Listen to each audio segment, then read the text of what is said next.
世界各地的莲友们，大家好，南无阿弥陀佛。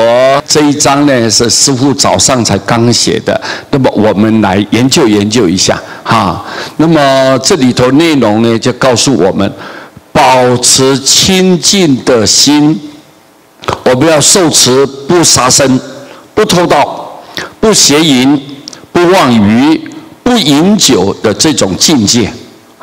最亲近的戒律，我们要把它手持得好，要持得好，以此深信因果罪福之力，我们要深深相信。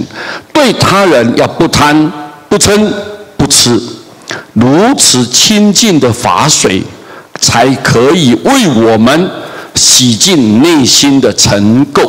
是我们佛教告诉我们，在家菩萨也好，一般修行的人也好，都应该把这个做好了之后，我们的内心呢是光明，没有瑕疵，不会有任何污染。那你的心性就非常的亮丽，非常光明。那你的灵性干净，非常的干净，一尘不染。那么这个是对我们修行来讲，是一个非常重要的课题。告诉我们，这是佛来讲的，佛告诉大家的。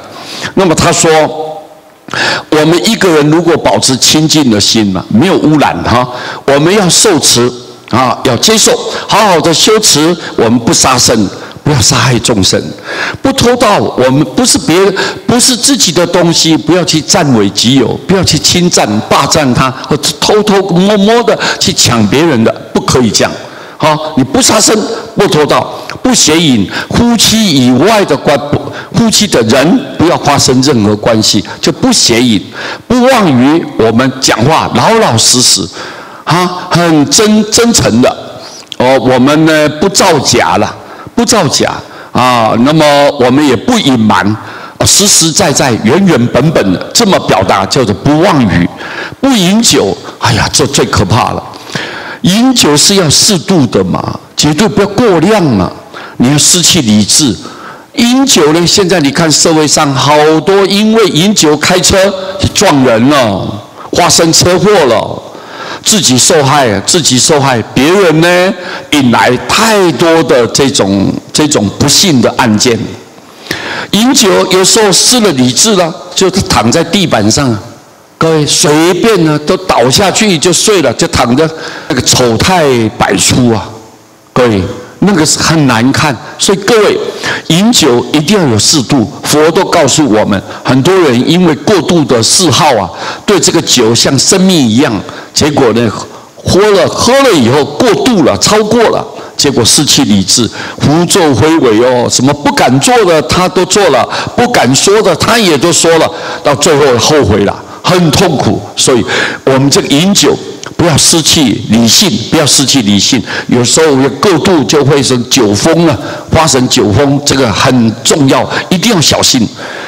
以此深信因果罪福之力，你要除了这个不要去做之外，我们深深的相信因果，种什么因得什么果报。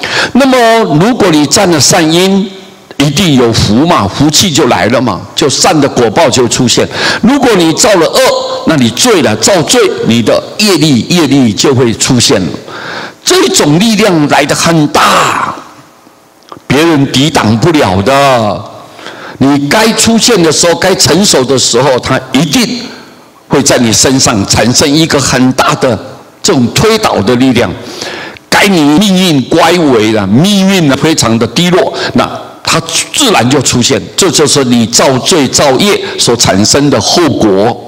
如果你做了善以后一帆风顺印途开通做什么事情都吉祥如意，那么这是福。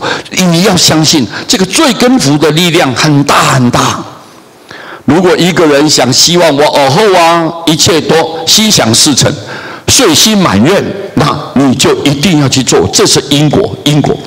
对他人我们不贪心，对他人别人我不贪心，我不去霸占我不去侵占别人，不是自己的我不要去占为己有，那我就不贪，我不会贪，不嗔，你对我怎样我不会嗔恨，我不会去报复他。